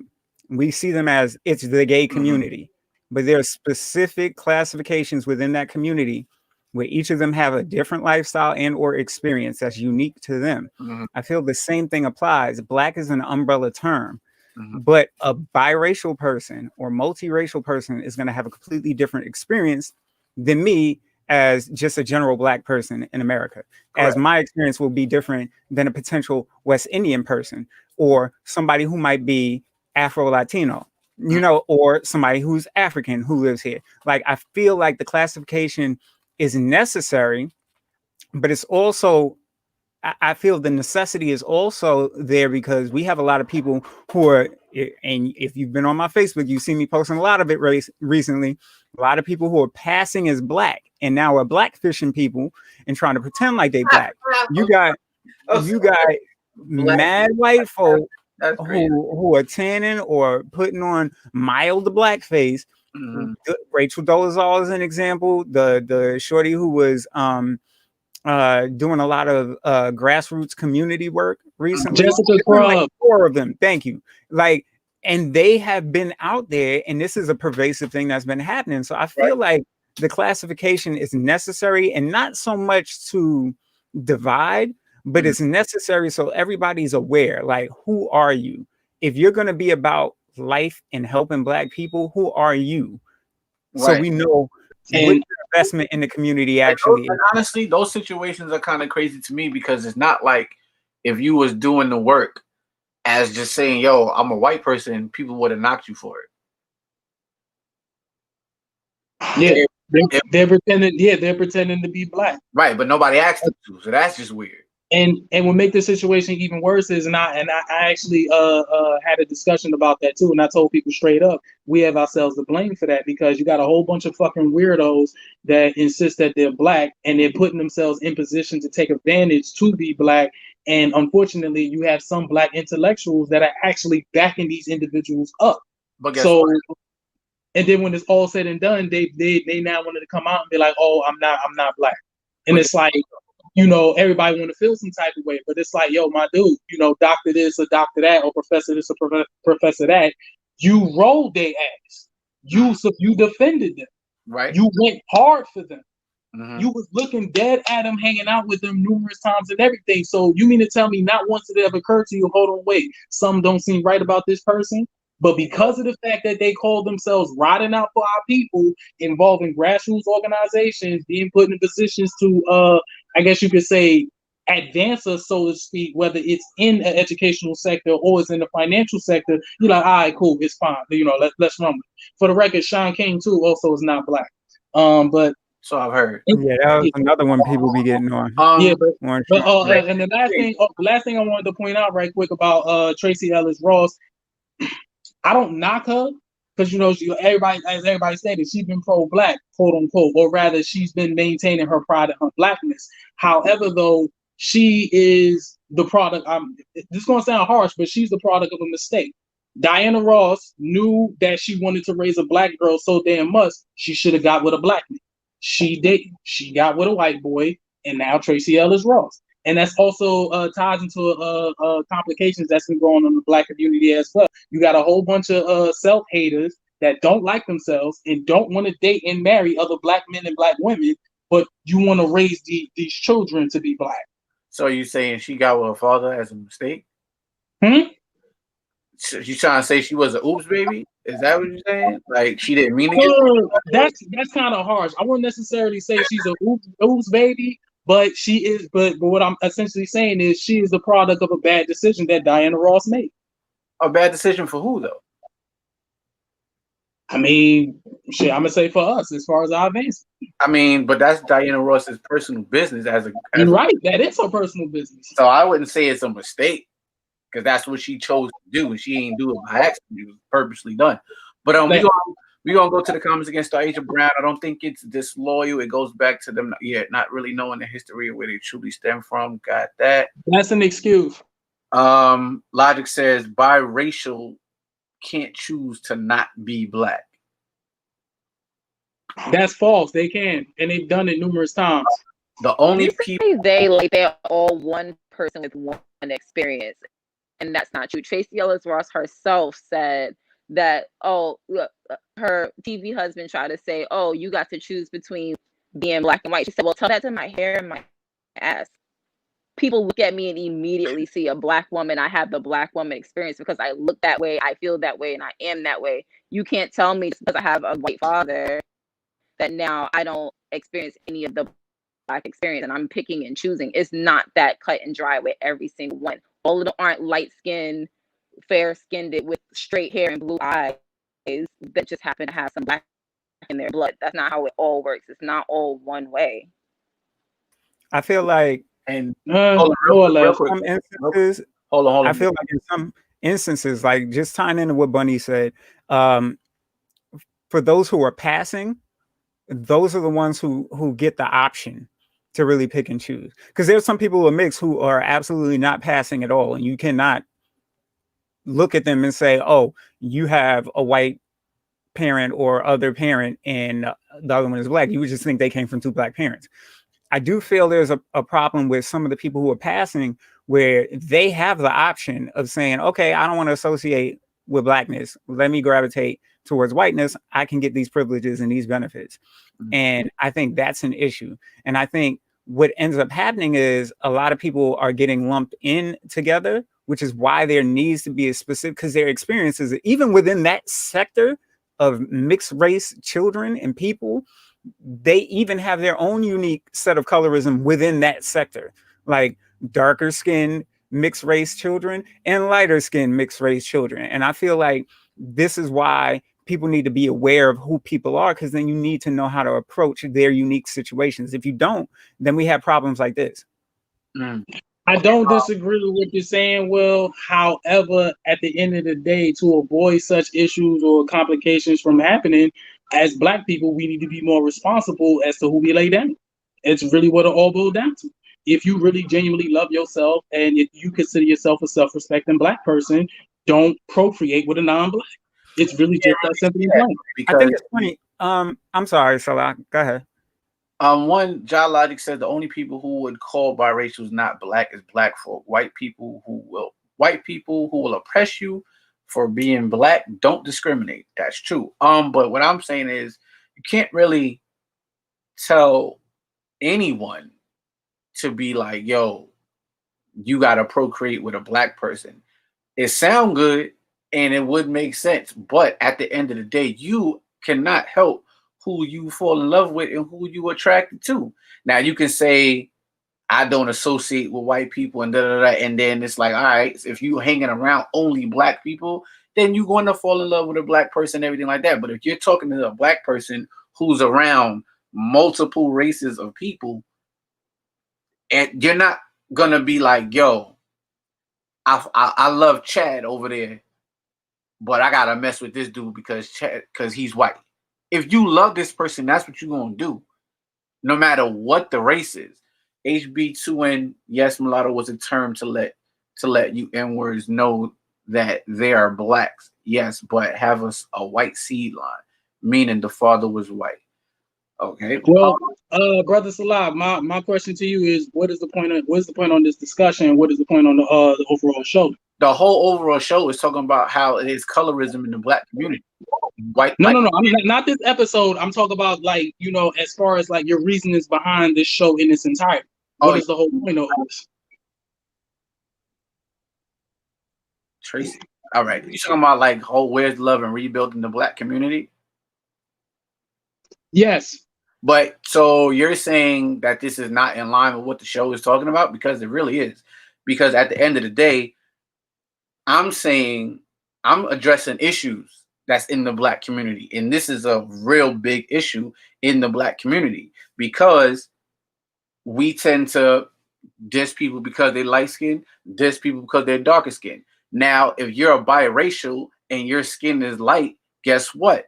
You're going to get dissed in the black community because you're light skin, or you're going to get preferential treatment. What? And nobody even has to know your parents to even tell you that. You get what I'm saying? And that's what it's about. And then going back, I wanted to answer Will. They were talking about with both of y'all saying how these people are in these positions and everything like that. Okay, do you think these people were in these positions because they're lighter skin? Okay, when you say that about the position thing, what are you talking about people specifically? There's people that are actually white and they're in positions because they're passing for black in some way, shape, or form, and now people are, saying that. I think most of those people who got in those positions realize for them it's easier for them to have their white privilege and navigate black life. And I feel like they realize that black people are so welcoming and warming, and it's easier to position yourself in the black community as someone of large respect if you're pretending to be black. And I think that's what each of them did. And they realized that, like the one girl, somebody said that I think Hassan said her name. Shorty who was pretending, and she was like in the grassroots movements and stuff. She didn't even have her own real identity as a white person. Like she donned a black identity and had that her entire life pretty much, and cannot even fathom what she would be like within the world of white people. Like, and it's weird because they're getting away with it. And I feel like the problem with that is we're too open to what the concept of blackness is, not excluding the people that we were talking about, but I'm saying our concept of blackness is very, very wide open. That whole they invited to the cookout, that shit is a real thing that we experience as black people. And because of that, we don't have a discerning eye as to who is actually coming to our cookout because we're just handing out invitations. And motherfuckers is like, all right, I'm in there. And then we turn around later and we regret that they out here eating a bowl of ribs. All right, Brother Salah, colorism aside, the main reason why I asked that question, because again, if we are to take our advancement as a people very seriously, then there's a whole lot of things we really need to seriously look at. Like case in point, Black love. We can't talk about the importance of Black love, but yet, we want to bring up that lame ass excuse of you can't help who you fall in love with. How is that an excuse? I'm confused because at the end of the day, we can advance our people and advance our culture and advance our community without forcing somebody to love somebody else. Because now we're being oppressive at the end of the day. It's not about forcing people, and it's also not about being oppressive at the end of the day. And I say this because again, Black love. The black family structure has been under attack since the beginning of Mafia, since the Arab slave trade, even right down to the transatlantic slave trade. Everything that revolves around black men and black women coming together that has been under attack. Our bond has been under attack. Our families have been under attack. Even right down to our children, it's under attack. In fact, even in this day and age, it's under attack. And no, I'm not saying we have to police other black people, but again, we have to create some kind of guidelines. We have to create some kind of code. If we're going to take our advancement seriously, I think Black love should be on the top of the list. Go ahead, Bunny. So I feel like the main thing that's sticking in my head is run your race. When you're in a race and there are people next to you, you're not supposed to focus on what the people next to you are doing. You're supposed to run your race, correct? With that said, you want to advance who you are and the people who are like you, run your race. There are people who choose to love someone of another race and procreate with them. Let them run their race. What they're doing over their procreation does not ruin our race. It just has something to do with theirs. Let them be them. Black people aren't going to be extinct because there are some people who are laying with other people. There are always going to be Black people laying with Black people. There are going to be Black people laying with Asian people. There are going to be Black people laying with white people. It's always going to be a mixed race of people. And honestly, that's what we're supposed to be anyway. We're all supposed to be one family, one body, whatever. So I don't understand what people's obsession is with who other people love and lay with. You feel really strongly that Black people need to procreate with Black people, so go find you a Black woman and lay with her. But you don't have to go and tell the next Black person that they're any less Black, or they not down for the cause, or they don't love their people just because they love another person. Why can't we love everybody? Why we have to kind of love everybody, but mostly love ourselves? We can love everybody. I don't understand this dictatorship that we're trying to push onto other people over here. And once again, it's not about a dictatorship, but I can clearly see there's some comprehension issues going on with what I'm have to say, with what I'm trying to say. So we're just gonna have to agree to disagree. Can I jump in? Yeah, well. Oh, okay. Somebody said something before. This, and I don't know if it was at our men's meeting or somewhere else, but they made a point, which was an interesting point. It could have been a post. I don't remember what it was, but they were like, a marriage basically is a transaction, right? And they're like, you look at it like an investment. So if you're marrying Black, you're investing 100% in the Black community, right? And then they were like, well, if you marry outside of that, you are divvying up your investment and redirecting part of its focus into that other community. So you're not fully invested in the Black community. And I feel like that's probably the simplest way to get around to what is trying to be said. And I also understand, because I understand exactly what Muhammad is saying. I also understand exactly what Bunny is saying. So I had to adopt, I'm like in between, right? Because I had to adopt this mentality where I do feel like if you are building a Black family, it's more of an investment into the Black community sometimes. But it depends on how that family is being developed and directed. The other thing is, I've also made it a point not to care, because I've been like, the more I care about it, the more stressed it'll make me if I gave a damn. And two, I feel like it's like Bunny was kind of saying, right? Like there are a lot of people who feel like if you are in the LGBTQ community, right, and you have a relationship that is not heterosexual, you're not helping advance the Black community. And it kind of goes along with a similar argument. I've said, as long as whatever they're doing is not taking away from the Black community, I don't care. So if your relationship is interracial and that's what you choose to have, it's not for me. But if that's what you choose to do, by all means do it. As long as whatever you choose to do within your relationship, I don't care even if it's a heterosexual relationship or if it's two Black people, if y'all ain't taking away from the advancement of the Black community, then I don't care what you do. Right. Like if you out there and you doing stuff and it's literally has its hand in manipulating and pulling away resources and hurting the Black community, then I have a problem. But if it's not, I've learned to not think about it, because it's like kind of like Bunny was saying with the run your race thing, because I don't want, number one, is going to be too much for me to focus on it. I have to focus on the people who are already thinking like me. I look at it like there's an example. We talk about the flyer technique, right? If somebody walks up to you with a flyer and they hand it to you, 9 times out of 10, you might gaze at it real quick and then you're gonna throw it out. But if it's a flyer and it's on the table and nobody forces you and you pick it up on your own, 9 times out of 10, you're gonna remember what was on that flyer because you chose to pick it up on your own. So I look at it like that. I'm not trying to force what I think on anybody, because I feel like it's not going to matter anyway. If they want to be about that full Black experience and that's what they want to do, they'll just get around to it on their own, because no amount of saying it or convincing or telling them is going to convince them otherwise. So just like Bunny kind of said, let them run their race. But I do understand exactly what Muhammad was saying.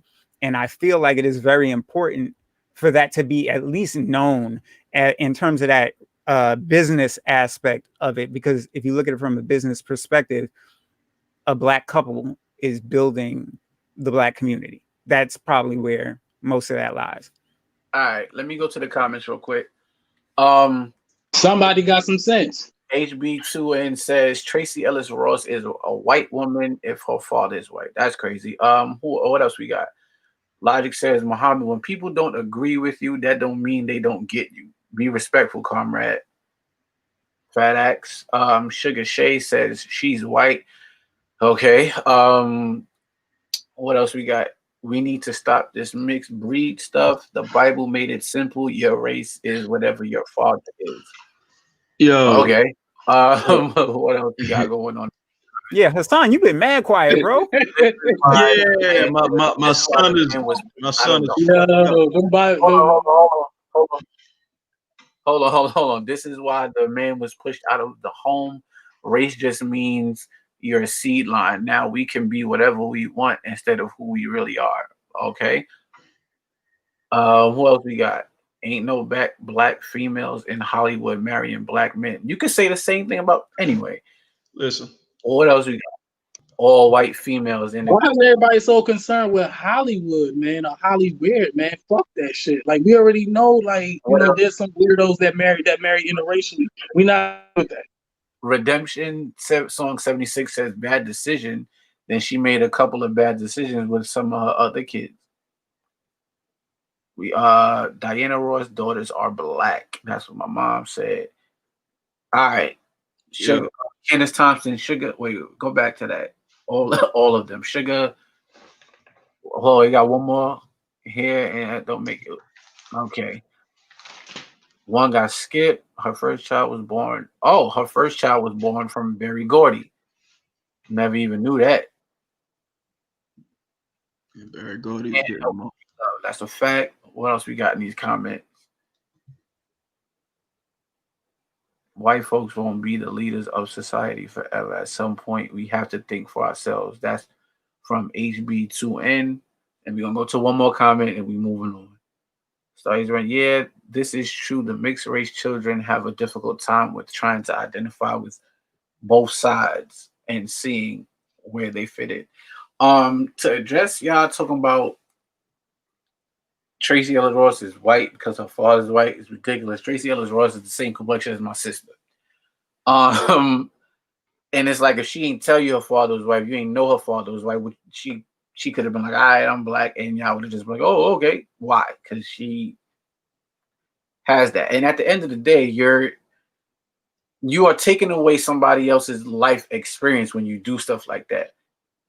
Like, she's like, look, I'm a black woman. I went through XYZ, and this is what I'm black. This is my experience. You can't tell me that I'm not black.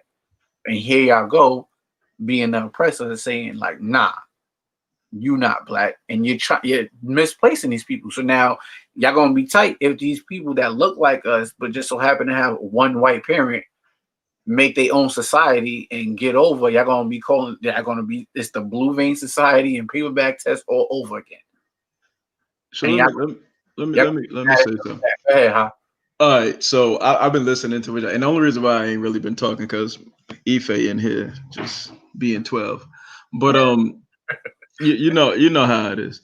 Well, no, JJ ain't 12 yet. You'll get there. You understand? But I see it from both perspectives. Brother Muhammad, when he was talking, when you're thinking about biracial children and how they grow up with built-in conflicts of interest. They grow up with this conflict. Okay, I have a black father, white mother, black mother, white father. And then someone approaches them for a cause, right? A black power cause, Black Lives Matter. Mm-hmm. There is always going to be a conflict within themselves because as much as they want to be 100% for that cause, because they identify with their blackness, the conflict comes with that other parent because they don't want to marginalize that parent indirectly or accidentally by latching on 100% to a cause that's strictly for black people. And it's not that white people don't support the cause. It's just that the experience is completely different. It's always from an outside looking in experience. It's like, I'm going to help you. And it kind of goes back to a statement I heard somebody say a while ago. I'm not going to ask a fish to teach me how to fish. You see what I'm saying? It's like you asking police officers to police each other. It's not going to work in the sense of we trying to overcome systematic racism from the oppressor who are been white males from that, but yet we're going to have all of these white allies and we're going to trust them 100%.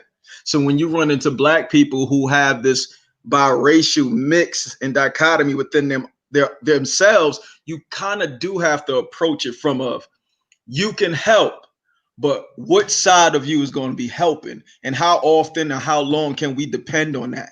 Because they have that conflict. It's human nature. It's not that they don't want to. It's just that they gotta still be right and exact with who they are.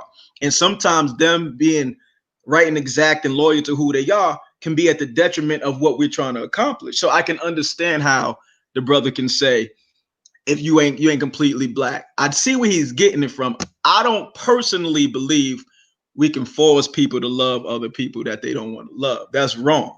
But when it comes to fighting a certain fight, some people are going to have to fight the fight a lot differently than those who are 100% in the mix with their blackness, because you can't risk it. Mm-hmm. We've had issues within our own community where COINTELPRO pit us against each other on the strength of us trying to liberate ourselves without the help of anybody. You see what I'm saying? So imagine how easy it can be to deconstruct the movement, because you're trying to incorporate so many other pieces to help you out. It's hard. It's going to be difficult. It's going to pose a lot of risk to whatever that movement is. It's just like women who fight their fight for women. Men can fight that fight with y'all, but guess what? Men still got some shit within ourselves where we're going to be like, I ain't really feeling that shit. That's some chick shit. Y'all can't depend on us 100% to fight y'all fight with y'all. Y'all got to fight that shit with each other. You see what I'm saying? We can support in our way, and we can fight in a certain way that seems, as I like to say, palatable for that particular one, that particular fight. But you can't look at a man and be like, he understands 100% what this woman is going through, because we can't. No more than you can understand 100% what we going through. So if you got a dynamic where you're biracial, white mother, black father, black mother, white father, we got to know from the gate, you can fight this fight, but you ain't going to be able to fight this fight the way Salah, Will, or me can fight it, because you got that conflict going on in your house. And that's just how I look at it. And I get it. I feel like with that, it's and they're talking about people's experiences and how they can't, fight the same way. I feel like, still on topic, it's a skin tone thing. Because if, let's say, somebody came through with biracial and he has only skin tone, you know what I'm saying? Then it'd be like, I don't know. But then you got biracial people that as dark as my sister. You know what I'm saying? They got people that's biracial and they just come out as dark as me. But but see, the thing is, you're part of this, so you understand that it's not a skin tone thing. Me, you, Will, Bunny, we know it's not skin tone. We know blackness isn't skin tone. We talking about, but when you look at it from that perspective, you're looking at it from a surface level. That's how other people look at it. On the outside looking in. You and I know it's not the case. So when we address biracial kids or, mixed ethnicities, we know we're not looking at it from a skin tone perspective. We are looking at it from the experience perspective. And we know that your experience as a biracial kid is completely different than Ife's experience, where his mother is Nigerian, his father was born in Queens, New York. That's what I'm saying, though. Their experience with the outside world affects them depending on what skin tone, where they fall in line at. You get what I'm saying? Because it's like they can be biracial, but the darker they are, they're going to get treated as if they're not. You get what I'm saying? Well, if they're biracial? Especially if they outside biracial and people don't know. You get what I'm saying? Like, if they biracial and they the same skin tone as well, police going to knock them upside their head the same way. No, we're not talking about police. I want to stay on topic. We're not talking about police. I don't want to. They get followed around the store. They gonna get judged before they open their mouth, just like I would be. that's a different type of experience altogether. I'm not talking about that. Those are like details within the black experience. I'm just talking about being black does not always involve you being followed by the police. I wasn't followed by the police that much. I mean, I promise you I wasn't. Like, so it's not just about that. It's about understanding your heritage and knowing that shit and not having to share that with a whole nother side of your family because they're a whole nother ethnicity or culture. That's what I'm talking about. I'm 100% black. My experience is black, African. I don't have to share that experience with a European side. That side of our family got diluted 3-4 generations ago. Grandma Herbert, I think she was biracial. She was the last one. Mm-hmm. That's my great grandmother. That's Ife's great grandmother. And even she was biracial or mulatto, as they called it. You see what I'm saying? So we don't have that experience to be like, well, my Abu's black, but my mom's, she white too. You don't have to share it, no matter what your experience with society is and how socially you integrate. As a black person, you know what it feels like because you got to learn the full black experience through culture, through learning, through experience, all of that. And you didn't ever have to dilute it with any white history in any way other than what you was taught in school. In your household, you got taught black. Wooden fork, wooden spoon on the wall. You dig what I'm saying? Big joints. You know what I mean? Like, you know what I mean? Plastic on the furniture. You dig what I'm saying? And I'm joking when I say this shit, but you understand what I mean. Yeah, I get what you're saying. I'm just I'm thinking of in terms of when they come to be for the cause and stuff like that, and like it because there's people that's like really like trying to deny their experience. And we're not talking about on the culture side because there's people that have 2 black parents in the household and their culture is to not be with us. You get what I'm saying? They have a culture of capitalism and I'm this, I'm that. I got there's people that's darker as us and have black parents and have rich history and everything and know where they come from and still want to be like, yo, forget this hood. I'm supporting Trump and doing all this other extra stuff. So if you had that black dude who support, I don't care if you support Trump. I mean, that's a political decision. No, but if you had that black person that really alienated their black experience because they trying to distance themselves from whatever their perception of that shit is, right? And then you have a white person who's really trying to integrate themselves with the black experience, and they both come to you wanting to, I want to be a part of this. Tell me, how can I help you? Sort of like in the movie Malcolm X when the white girl said, how can I help you? Are you going to accept one or the other, or are you just going to say, you know what, neither one of you can help us? To be honest, I will hear them out and see, like, try to give them a chance. But at the end of the day, I will raise my eyebrows at both of them. And that's the problem. We can't let people infiltrate. You can't be a willful participant in shit like that. You can't hear people out. It's just like the girl who keeps on fucking up, and because you want to think the best of her, you keep on giving her opportunities to prove what she's already did is not real. This is who the fuck she is. We gonna let her be. I'm good on you, boo. Bye. You're gonna have to say I'm good on some of these motherfuckers. You see what I'm saying? And some of those people, black Trump supporter, biracial, I can't risk this shit. It's too important to risk. It's so you seen the Matrix, man. Morpheus, they trying to protect Neo at all costs. Like, he's too important. Like, Morpheus sacrificed himself. He's too important. You dig what I'm saying? That's how you got to look at the cause. Like, this shit too important for us to be playing around trying to figure out who the fuck Rachel Dolezal is. This white bitch trying to be black and all these other fuck that. While y'all figuring that shit out, just stay on the outside of the fence. We can't fuck with y'all. I feel you on that. Let's go back to the comments. Redemption 70, she says, okay. Wait, HB2, and okay, there we go. The conflict is largely incumbent on how we was raised. Song 76. Who's next? The next comment, HB2 and white folks won't be the leaders of society forever. We have to think for ourselves. Okay.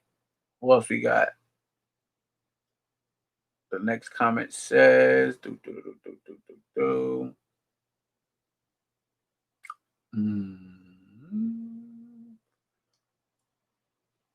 Star Asia Brown, she says, yes, this is true. The mixed race children have a difficult time trying to identify with both sides and seeing where they may fit in. Definitely true.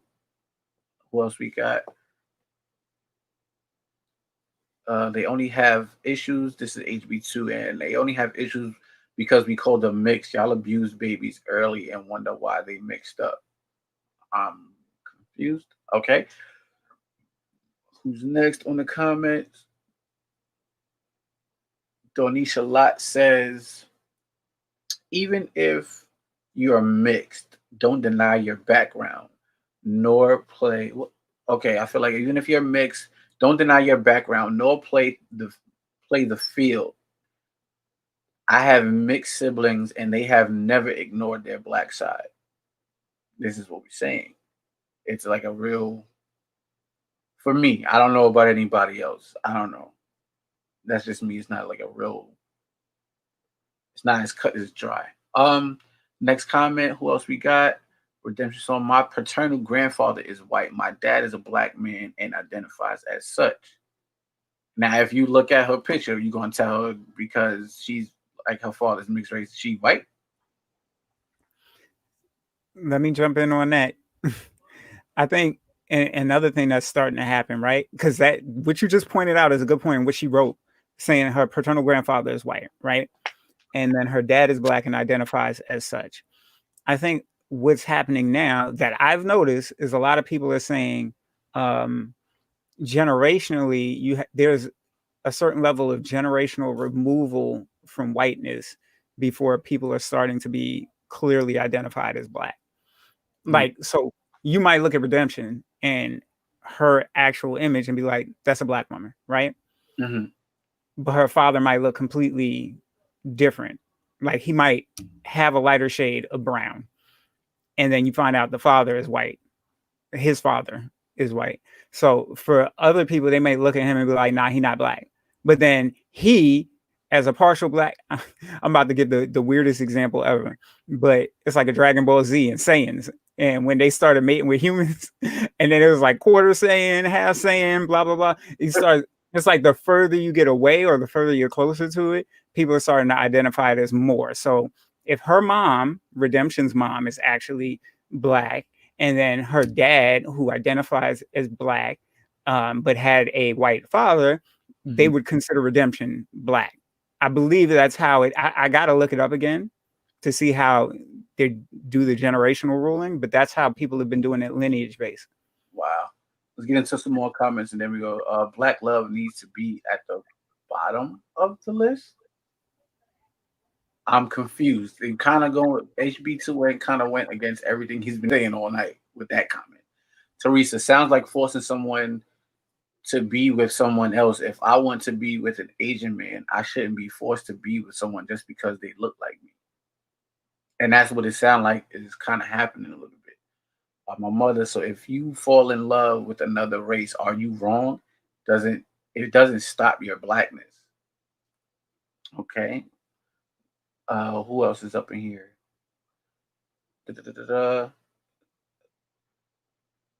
Shorty about to give you the brutal honesty. Black women don't care about history. They live in the now. We march for black men who can't even control their emotions. I feel like that's false. That's super false, but okay. I feel like, and let me just speak on that. I feel like there is a pervasive thing that's happening where black men are constantly attacked because we are easy to attack. And I don't think it's an emotional thing that we can't control, but I feel like black men are by society supposed to be hardened as if they're not supposed to have emotions, the same way they've looked at black women for ages and looked at them as crazy if they express themselves emotionally. Can't flip it and do the same thing to black men. It doesn't work like that, and it shouldn't have worked like that for black women. So we have to get to a point where we understand it's not people not controlling their emotions. People, us collectively as a people, have been effed up in this entire situation, even with this colorism aspect. This is a deep discussion. Like that, if you're a Pan-African person or somebody who's just thinking of black as an umbrella, it affects everybody. It doesn't matter whether you feel you're mixed, whether you feel you're not black, but it might be classified by a name, whatever the case may be, or if you feel you are pure black, whatever that may look like to you. Like, we are all getting hit from every angle by the same divisive shit that that I feel like has been intentionally done to divvy us up and make us disagree to a point where we don't want to be bothered with each other. Like, I don't care how expressive a black woman gets, I will disagree with her individually, but not look at all black women as, oh, they're emotional or they're whatever. Even if it's a brother and he disagrees with me, I'm not going to look at him like, yo, I'm tired of talking to other black men because, ninjas is stupid. Like, I can't do that. That is causing so much of an issue with us. Like, we can disagree, but we can't sit here and give these generalized labels that we slap on everybody, because that's causing more harm than it is good in these situations. Right. Two more comments after this one. So Asia Brown, we are all one race. At the end of the day, we need to work harder on not creating a divide within the black community and continue to do things that will bring us together. That is a fact. Can I touch on that before you move on? Yeah, go ahead.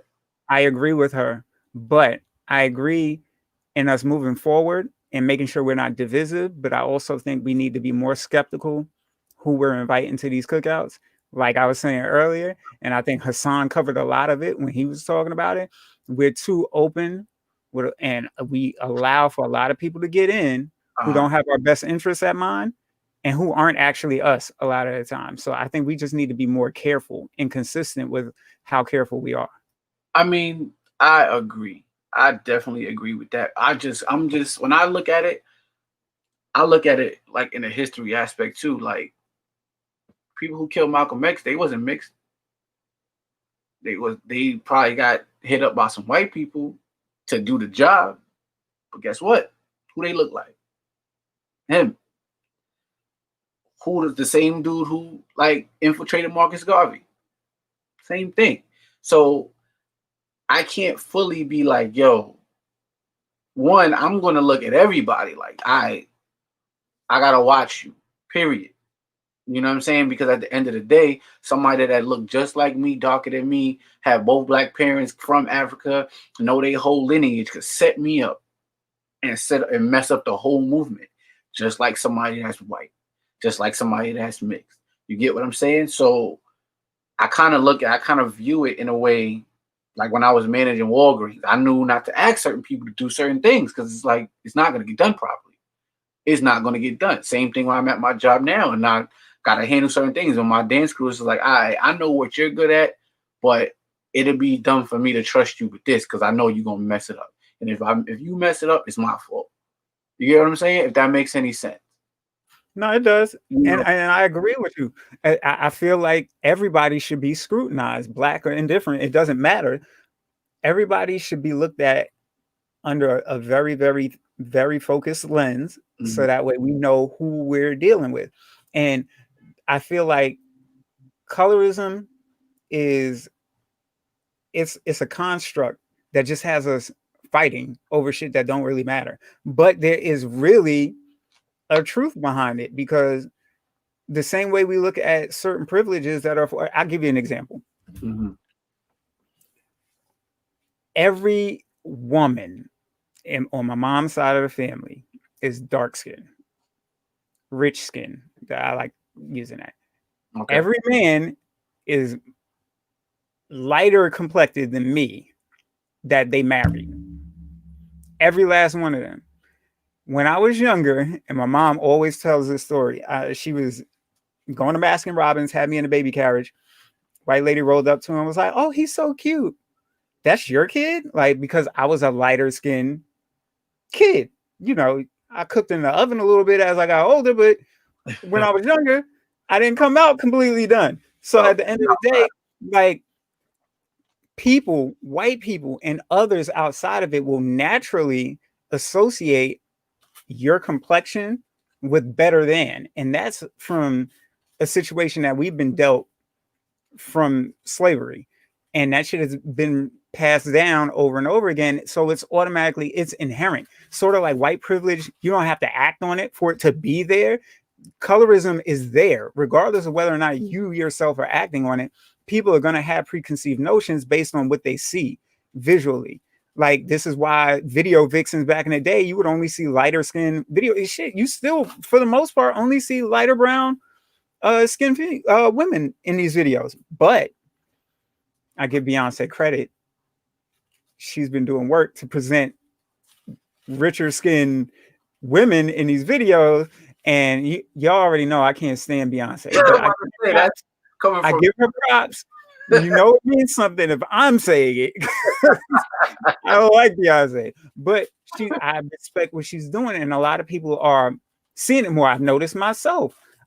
If I look back to what I was attracted to when I was younger, it was lighter skinned women.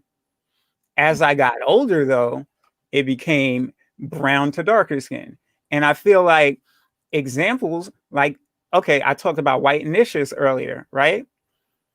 There are some people who don't even like the skin that they're in. Shorty has a whole product line dedicated to bleaching your skin and making it, first of all, you know it's trash because the font they're using is Scriptina. That's me as a designer. That font is trash. Anyway, look at oh my God.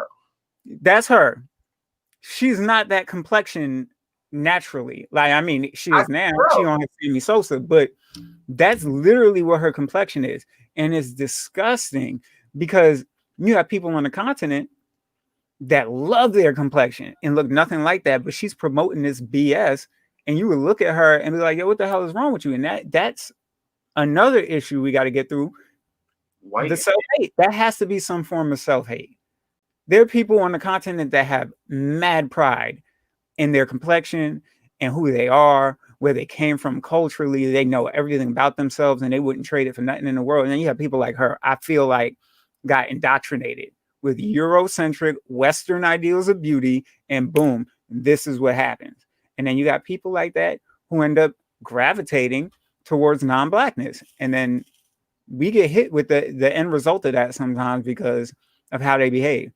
Oh, if you don't get that off the screen, all right, I'm out. I'm about to head out. This but yo, I was talking to a customer when I was working at Walgreens. She actually lives around the corner from me now. Older Jamaican lady, dark skin, locks, and everything like that. And I was talking to her about it one day, and she was just like, "Yo," she was like, "It's disgusting. Like when they can't, because once they do that to their skin, they can't even go outside. Really." She was like, "They look so dumb. It's like in the middle of Jamaica, it'd be like 100 degrees, and they outside with hoodies on, gloves, like, you know what I mean, glasses and hats and stuff like that, because their skin will burn because they don't have anything protecting it. Everything that they had on their skin, they stripped off. So that's definitely a Zach Star Agent Brown self-hate all the way. Definitely a self-hatred thing. And as you can see from us having this conversation, it's not as cut and dry as we may think it is. You know what I'm saying? Because everybody has their idea of what blackness is, how we supposed to move on as a community, how we supposed to vet, so to speak. And it's just a lot that we're going to get into. So on the next episode, again, we're going to have a part 2 of this same conversation. It was questions I was supposed to get to. We didn't get to the questions. Anybody want to add some more questions? Please, please, please hit up the group. Where's the Love? Rebuilding the Black Family Structure live on Instagram and on Facebook. We have a group on Facebook as well. And as you can see, the boy is in the screen letting me know that it's time to go. What's up, JJ? Shout out to my son, JJ. That's always an indication it's over. Right. But yeah, as always, I appreciate y'all for joining me today on the Where's the Love podcast. Shout out to my wife Bunny. Shout out to my brother Hassan. Shout out to my boy Will. Oh, definitely got another men's meeting the 3rd, right, of October. Mm-hmm. Same spot, or is it changing? We might be, if the weather is good, it might be outside at a specific garden. But if not, we'll be back at the same place. But I'll let you know. All right, cool beans. Shout out to my boy Mello, who was on here. That's my guy from Walgreens. Shout out to Muhammad, always on here. He had his gloves on today. You saw his gloves? Yeah. Motherfucker had his gloves on and his Malcolm X medallion. He's like, I'm about to give y'all this fucking work today. I'm motherfucker like, about to give y'all this work. 90s workout gloves on. But anyway, that's the brother right there. That's my guy, regardless. So we're gonna see y'all next week. Shout out to everybody in the comments. We appreciate you for watching and just being a part of this. We see you the Tuesday after next. All right. Peace. JJ Marquez!